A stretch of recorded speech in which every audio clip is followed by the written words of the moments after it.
কোরআন হলো মানুষের জন্য আল্লাহর পক্ষ থেকে শাশ্বত বিধান, এটা হলো পরিপূর্ণ জীবন বিধান। এর মধ্যে যেমন নামাজের বিধান আপনি পাবেন, রোজার বিধান পাবেন, জিকির আজকার করার বিধান পাবেন, দান খয়রাত করার বিধান পাবেন, হজের বিধান পাবেন, যাকাতের বিধান পাবেন।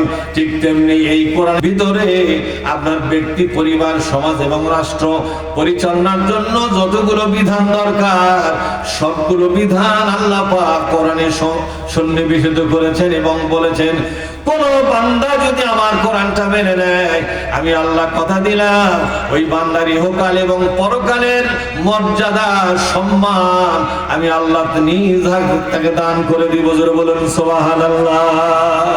ভাইরা আমার, এজন্য আল্লাহ বলেছেন শিক্ষা সিলেবাসের ভিতরে যতগুলো বই আছে এই বইগুলোর ভিতরে যে বইগুলোর কথা আল্লাহর বিরুদ্ধে চলে গেছে, আল্লাহর সিদ্ধান্তের বিরুদ্ধে গেছে, এই সিলেবাস থেকে এই কথা, এই বইগুলো বাদ দেওয়া লাগবে কিনা? যখন লাগবে কিনা? আল্লাহ তো শর্ত দিয়েছেন, শিক্ষা সিলেবাস যখন সাজাবা তখন দেখবে কোরআনের বিরুদ্ধে কোনো লেখা যদি চলে যায়, কোরআনের বিরুদ্ধে কোনো গল্প যদি চলে যায়, কোরআনের বিরুদ্ধে কোনো অর্থনীতির বিধান যদি চলে যায়, মুসলমানদের শিক্ষা সিলেবাস থেকে সমূলে তা বাদ দেওয়া লাগবে। মুসলমানদেরকে এই কথা বলতে হবে, আমার সন্তান একজন মুসলমান, আমি একজন মুসলমান, আমার নাতি পুতি মুসলমান, যেরকম ঠিক না ঠিক, আমার মুসলিম সন্তানকে, মুসলিম নাতিকে, মুসলিম ভাইকে সুদের অর্থনীতি পড়ানো যাবে না। বলা যাবে কিনা? যেরকম কতক্ষণ না কেন বলা যাবে কিনা? সুতরাং গোটা জাতির ভিতরে যারা আলেম ওলামা, যারা বক্তা, যারা ইমাম, মুয়াজ্জিন, যারা খতিব, যারা পীর মাশায়েখ, মুহাদ্দিস, মুফাসসির, প্রিন্সিপাল, যারা অন্তত ইলমের ধারক এবং বাহক যারা, তাদের দায়িত্ব হলো তোমরা কেন আল্লাহর বিরুদ্ধে যত লেখা আছে তোমাদের সমাজে, লেখাগুলোর বিরুদ্ধে কেন রুখে দাঁড়ালে না? যদি রুখে না দাঁড়াও, আল্লাহ পাক বলছেন ওটা আলেমের জিন্দেগি নয়, ওটা হলো নষ্ট জীবন, নিকৃষ্ট জীবন। ফায়সালা কার? জোরে বলুন, ফায়সালা কার? আল্লাহ পাকের ফায়সালা। আল্লাহ পাক বলছেন, কি বলেছেন দেখেন, وَكَذَلِكَ جَعَلْنَاكُمْ أُمَّةً وَسَطًا لِتَكُونُوا شُهَدَاءَ عَلَى النَّاسِ وَيَكُونَ الرَّسُولُ عَلَيْكُمْ شَهِيدًا। قُلْ اللَّهُ أَكْبَرُ। সূরা বাকারার ভিতরে 143 নম্বর আয়াতে আল্লাহ পাক বললেন, ও বান্দা শোনো, وَكَذَلِكَ جَعَلْنَاكُمْ أُمَّةً وَسَطًا, আমি তোমাদেরকে, তোমরা যারা মুসলমান, তোমরা যারা ইমানদার, তোমাদেরকে পৃথিবীর সেন্ট্রাল পজিশন দিয়ে দিলাম, কেন্দ্রীয় পদ এবং মর্যাদা আমি তোমাদেরকে দিয়ে দিলাম। তার মানে হলো তোমরা যারা মুসলমান, এই দুনিয়ার কোন জাতির অধীনে তোমরা থাকবে না, কোন জাতি তোমাদের উপর তাবেদারি করতে পারবে না। আমি আল্লাহ তোমাদের বলে দিলাম, সমস্ত দুনিয়ার জাতিগুলো তোমাদের অধীনে থাকবে। তারা সকলের জন্য তোমরা মাস্টারি করবে, সকলের জন্য তোমরা উপদেশক হবে, সকলের জন্য তোমরা শিক্ষক হবে, মুসলমানরা হবে গোটা দুনিয়ার ড্রাইভার। যারা বলেন সুবহানাল্লাহ। এই দুনিয়ার হিন্দু হোক, বৌদ্ধ, খ্রিস্টান হোক, যে কোনো জাতি হোক না কেন, এই সমস্ত জাতিগুলোর আসল নেতা কে হবে? মুসলমান। কতক্ষণ নাকি আপনারা? আসল নেতা হবে মুসলমান। ভাইরা আমার, একটা বাঘ, ক্ষুধার্ত বাঘ ভেড়ার পাল দেখতে পেল। দেখে একটা ভেড়া যদি ধরে নিয়ে আসা খায় তার পেটটা ভরে, বাঘ যদি 7 দিন না খায় থাকে, মাছ খায় না, শাকসবজি খায় না, ও কিন্তু মাংসাশী প্রাণী, ঠিক না? 7 দিন না খায় থাকার পর ও কিন্তু একটা ভেড়া, বকরি বা যে কোনো জিনিস তারা ধরে আনবে। ভেড়ার পাল যাচ্ছে, ক্ষুধার্ত বাঘ এখনই হামলা করে একটা ভেড়া নিয়ে আসবে। হঠাৎ করে দেখতে পেল ওই ভেড়ার পালের ভিতরে একটা বাঘ ঘুরে বেড়ায়, তাকে মাঝে মধ্যে অন্যান্য ভেড়াগুলো গুতা মারে, ঢিস মারে। বাঘ অবাক হয়ে গেল, আমার এই স্বজাতি ভেড়ার গুতা খাবে কেন? একটা ভেড়ার মতো দেখতে, কিন্তু ভেড়া নয়, ওরা বাঘের জাতি। কোন একটা সময় এই বাচ্চাটা ভেড়ার পালের মধ্যে কোনো না কোনো ভাবে সন্নিবেশিত হয়েছিল। ভেড়া মনে করে অন্যান্য ভেড়াগুলো তার বাচ্চা মনে করে লালন পালন করেছে সাথে নিয়ে। বাঘ দূর থেকে দেখতে পেল তারই স্বজাতি ভেড়ার কুটা খাবে কেন? হামলা করলো, ক্ষুধা ভুলে গেল, হামলা করে ওই বাঘ রূপী মানে ভেড়া রূপী বাঘটাকে ধরে নিয়ে গেল। যা বলল, তুই আর মধ্যে কেন? বলে কেন, আমি তো ভেড়া। বলে না, তুই ভেড়া নয়। তা আমি কে? বলে তুই বাঘ। বল না, আমি ভেড়া। বলে না, তুই ভেড়া নয়। বুঝতে চেষ্টা করে না। বললো, দেখতো তোর হাতের নখগুলো কিরকম আমার হাতের মতো কিনা? বলে হ্যাঁ। তোর দাঁতগুলো আমার দাঁতের মতো কিনা? বলে হ্যাঁ। তাহলে আমি কে? বলে আপনি বাঘ। তোর গায়ের ডোরা কাটা দাগ আমার মতো কিনা? বলে হ্যাঁ, আপনার মতোই। তাহলে চল দেখি, নদীর মধ্যে পানির মধ্যে যায় দেখি, পানির মধ্যে তোর ছবি আর আমার ছবি এক হয় কিনা। দেখা গেল পানিতে পানির মধ্যে আয়না, ওদের কোনো আয়না আছে নাকি? পানির মধ্যে গিয়ে দেখে নখের মিল আছে, দাঁতের মিল আছে, চেহারার মিল আছে। এবার বাঘটা এসে বললো, একটা থাপা মার মাটির উপরে। থাপা দিলাম। তুই একটা থাপা মার সর্বশক্তি দিয়া। এত জোরে থাপা দিয়েছে, বালু মাটি সরে গেছে। তখন বাঘ, বুড়া বাঘটা বলল, দেখ রে, তুই ভেড়া নয়, ভেড়া বকরি আমাদের অধীনে চলে, ঠিক না ঠিক? আমরা তো বাঘের জাতি, আমরা কারো গুতা খাওয়ার জন্য নয়। সুতরাং তুই ভুলে ওখানে গেছিলি। আত্মপরিচয় যখন ফিরে পেলাম, বাঘটা তখন বাঘের সঙ্গে মিশে গেল। এই বাঘটা বলল, আমি ক্ষুধার্ত ছিলাম, কিন্তু আমারই স্বজাতি আর একটা দুর্বল জাতির কাছে লাঞ্ছিত হবে, গুতা খাবে, এটা মেনে নেওয়া যায় না। সেজন্য তোকে আমি সচেতন করে দিলাম, তুই এখন আসল স্বরূপে ফিরে আয়। ও বন্ধুগণ, আল্লাহ পাক বলেন, ও মুসলমানেরা, তোমরা পৃথিবীর কোন জাতির অধীনে থাকার জন্য নয়, তোমাদের অধীনে গোটা দুনিয়া থাকবে। ফয়সালা কার? আরো জোরে বলুন, ফয়সালা কার? তোমাদের অধীনে গোটা দুনিয়া থাকবে, তোমরা কার অধীনে থাকবে না। তোমাদের কাজ হলো কি কাজ? তোমাদের কাজ হলো বলেন, লিতাকুনু শুহাদা আলান নাস, মানুষের সামনে শাহাদাত পেশ করা লাগবে। শাহাদাতটা কি? শাহাদাত হলো দুই ধরনের। একটা হলো আপনার কথা দিয়া, চরিত্র দিয়ে, আচরণ দিয়া মানুষকে মহাসত্য বুঝান লাগবে, মানুষের সামনে বুঝান লাগবে ইসলামের চাইতে শ্রেষ্ঠ কোন আদর্শ পৃথিবীতে আর নাই। এটা বুঝাই দেওয়া লাগবে চরিত্র দিয়া, কথা দিয়া, বক্তৃতা দিয়া, লেখনী দিয়া। আর একটা শাহাদাত হলো এই মহাসত্য প্রতিষ্ঠা করার জন্য প্রয়োজন বোধে জীবন দিয়া, রক্ত দিয়া, জীবন দিয়া মানুষের সামনে প্রমাণ করতে হবে এই মহাসত্য কায়েমের জন্য জীবন দিয়া গেলাম, তোমরা তাও সত্যের উপলব্ধি করো, ঠিক না? ব্যাটিং করে কর।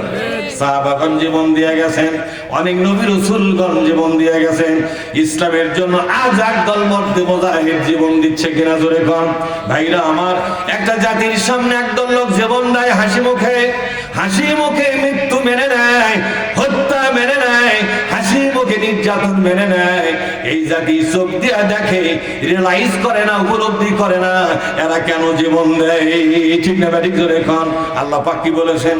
ওয়াকাইয়্যিম মিন আয়াতিন ফিস সামাওয়াতি ওয়াল আরদি ইয়ামুরুনা আলাইহা ওয়া হুম আনহা মুরিদুন। আল্লাহু আকবার। আল্লাহ পাক বলছেন, তোমাদের সামনে আল্লাহর পক্ষ থেকে কত নিদর্শন পার হয়ে যাচ্ছে আকাশ এবং জমিনে, কিন্তু যারা নির্বোধ লোক, ভাগ্যহীন লোক, যারা মূর্খ চান্ডাল মানুষ, তারা এগুলো থেকে শেখে না, বরং তারা তাদের মজার জীবনে ব্যস্ত থাকে। এই শিক্ষা নিয়ে যে জীবন বদলাতে হবে, চরিত্র বদলাতে হবে, মানসিকতা বদলাতে হবে, সিদ্ধান্ত বদলাতে হবে, এই চিন্তা তখন মাথার মধ্যে আসে না। সে তখন ওগুলো নিয়ে ভাবে না, বরং বলে ধর্মের পক্ষে যারা জীবন দিল না পাগল, বলে কিনা জোরে কন। যেমন কাম তেমনই তার পরিণাম হয়ে গেছে, এরকম কথা বলেন। ভাইরা আমার, তাই আল্লাহ তাআলা বললেন, তোমরা হলো পৃথিবীর শ্রেষ্ঠ জাতি, তোমাদের দায়িত্ব হলো দুনিয়াবাসীর সামনে মাস্টারি করা। কি করা জোরে বলুন? আমেরিকা বলো, রাশিয়া বলো, চীন বলো, জাপান বলো, ভারত বলো, যেটাই বলো না কেন, সকলের উপরে আসল মাস্টার কে হবে? জোরে কোন কে হবে? আবার আরেকটা আয়াতে সূরা আম্বিয়া, আপনারা কি কোরআন বিশ্বাস করেন? কারা কারা হাত তুলে তো দেখি। এই মঞ্চে যারা আছে তারা বিশ্বাস করেন আপনারা? তাহলে আমি একটা বিশ্বাসী, আমি মঞ্চে আছি তাও বিশ্বাস করি, জোরে গান, ঠিক না?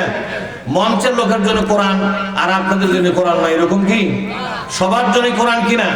আল্লাহ পাক বলছেন সূরা আম্বিয়ার ভিতরে, কোন সূরা জোরে কর? সূরা আম্বিয়ার ভিতরে আল্লাহ রাব্বুল আলামিন কি সুন্দর একটা তথ্য দিয়েছেন। বলেন আন্নাল আরাদা, বলেন আন্নাল আরাদা। এ যারা বলবে না বোঝা লাগবে তারা গুরুত্ব দিচ্ছে না, ঠিক না? যারা বলবে না বোঝা লাগবে তারা গুরুত্ব এখনো, তারা মনে করতেছে তাদের চাইতে কোরআনের মূল্য কম। ওর মূল্য নাই, কথা না গায়? আমাদের চাইতে কোরআনের মূল্য কম না বেশি? খালি বেশি। পৃথিবী উল্টে যাবে তবু আয়াতের একটা মূল্য আসবে ভাইরা আমার। তাহলে আল্লাহ তাআলা বললেন আন্নাল আরাদা, সূরা আম্বিয়া ২০ নম্বর সূরা, মানে আন্নাল আরাদা, নিশ্চয় এই জমিন ইয়ারিসুহা, এর দায়িত্বভার থাকা লাগবে। কে বলছেন এটা? ভালো করে বলছেন। আপনার অভিযোগ থাকলে কার কাছে দেবেন আপনি? বলবেন আল্লাহ তোমার কোরআনের সব আয়াত ভালো লাগে, এই আয়াতটা ভালো লাগে না, তুলে নাও এটা, এই আয়াত আমাদের সহ্য হচ্ছে না, বলা যাবে কিনা? হচ্ছে না, কি জানি বলা যাবে না। যে আয়াতের অর্থ করে দিলে, ব্যাখ্যা করে দিলে আপনার চামড়া পর্যন্ত চলে, তাহলে ওই আয়াতটা কোরআনে রাখার দরকারটা কি? ওটা তো তুলে ফেলে দেওয়াই ভালো কথা, ঠিক না? আল্লাহকে বলেন আল্লাহ তোমার কোরআনের কিছু কিছু আয়াত আছে যার অর্থ ব্যাখ্যা আমাদের চামড়া পর্যন্ত চলে, কথা ঠিক না? তুমি তাড়াতাড়ি আয়াতগুলো তুলে নাও আকাশে, ওগুলো আমাদের দরকার নাই, ঠিক না? বলা যাবে? বললে বলবেন। আল্লাহ পাক বলছেন আন্নাল আরদা, নিশ্চয়ই আরদুন মানে পৃথিবী, শুধু বাংলাদেশ নয়। আরদুন মানে কি? যখন আরদুন মানে কি? পৃথিবী। এই যে পৃথিবী, এই পৃথিবীর সকল জায়গার সর্বোচ্চ আসনে থাকবে কারা? আন্নাল আরদা ইয়ারিসুহা, এর ওয়ারিস হবে, এই রক্ষণাবেক্ষণকারী হবে, সর্বোচ্চ ক্ষমতার চেয়ারে যারা থাকবে তার ফায়সালা করে দিয়েছেন কে? জোরে বলুন কে? একটু জোরে কি বলা যায়? আল্লাহু আকবার। একটু জোরে কি বলা যায় না? আল্লাহু আকবার। আল্লাহ পাক বলছেন বান্দারে, পৃথিবীর মাতব্বরি কার হাতে থাকবে, পৃথিবীর শাসন ব্যবস্থা কার হাতে থাকবে, আমি তা কোরআনে বলে দিয়েছি। তোমার আয়াতগুলো খুঁজে দেখো। আল্লাহ বলেছেন ইবাদিয়াস সালিহুন, আল্লাহু আকবার। বলেন ইবাদিয়াস সালিহুন, আমার সলে বান্দা যারা, সলে বান্দা কারা? এক নম্বর ধরেন, একটু হাত তুলেন তো দূরে, আমি মাননীয় এমপি পদপ্রার্থীকে সময় দেবো ইনশাআল্লাহ এখনই। একটু হাত তুলেন তো, দুটা হাত, একটু লোকটা ধরেন। এক নম্বর হলো সলে বান্দা ইমাম সাহেবেরা, কতক্ষণ না খায়? ইমাম সাহেবরা সলে বান্দা না? আপনার তা খারাপ লোক মনে করে ইমামতি দিয়েছেন না ভালো লোক মনে করে দিয়েছেন? হয়তো আর এক মসজিদের ইমাম খারাপ হতে পারে, কিন্তু আপনার জুমার ইমাম তো ভালো নাকি? যার জুমার ইমাম তার কাছে ভালো, ঠিক না? ঠিক আছে। তাহলে এক নম্বর সলে বান্দা হলো ইমাম, দুই নম্বর হলো মুয়াজ্জিন, তারপরে হলো পীর সাহেব, তারপরে মুহাদ্দিস, তারপরে মুফাসসির, তারপরে হলো বক্তা, ঠিক না? এখন তারপরে জুমার খতিব, মাঠের ইমাম। এরা সলে বান্দা কিনা? জোরে কম, এরা সলে বান্দা কিনা? আল্লাহ পাক বলেন সলে বান্দাগণ, ও পীর সাহেবগণ, ও সুফিগণ, দরবেশগণ, ও হাজী সাহেবগণ, তোমরা যারা সলে বান্দা, সুফি বান্দা, আল্লাহ ওয়ালা বান্দা, তাহাজ্জুদ গুজারি বান্দা, ইমামতি করো, মুয়াজ্জিনি করো, খতিবগিরি করো, বক্তাগিরি করো, মুফাসসিরগিরি করো, মাদ্রাসা চালাও, তোমরা হচ্ছে দুনিয়ার মানুষের সামনে সলে বান্দা। আমি আল্লাহ তোমাদেরকে সলে বান্দা বলবো। তোমাদের দায়িত্ব হলো দেশের সর্বোচ্চ জায়গায় তোমাদের বসতে হবে। ফয়সালা কার? ফয়সালা হচ্ছে তোমাদের বসতে হবে কোথায়? এমন একটা জায়গায় তোমাদের বসতে হবে রে সলে বান্দারা, যে জায়গায় বসলে গোটা জাতির সামনে আমার কোরআনের বিধানকে কার্যকর করা যাবে। ওই চেয়ার গুলোতে তোমাকে বসা লাগবে। তাহলে কোরআন শরীফে প্রমাণ হয়ে গেল ক্ষমতার চেয়ার গুলো আল্লাহ ওয়ালা লোকের জন্য না, চান্দাবাজের জন্য। যখন বিগত 54 বছর পর্যন্ত যারা চান্দাবাজি করেছে, 1 বছর 2 বছর নয়, কয় বছর? 54 বছর, 71 থেকে 2025, 26 থেকে কেবল বলো, এই 54 বছর পর্যন্ত যারা চান্দাবাজি করলো, ধর্ষণ করলো, রাষ্ট্রীয় সম্পদ কলমের খোঁচা দিয়া যারা লুটপাট করে নিয়ে গেল, কোরআন শরীফ বলেছে না রে না, এরা কোনোদিন ক্ষমতায় থাকার কোনো অধিকার নাই। এই পৃথিবীর মালিক আমি, মালিক হয়ে বলে দিলাম আমার পৃথিবীর দায়িত্ব নিতে হবে আল্লাহওয়ালা সুফি দরবেশ কামেল মুমিন বান্দাদেরকে। ওরা যেমন ইমামতি করে মসজিদে, তেমনি ইমামতি করতে হবে রাষ্ট্রীয় কাজে।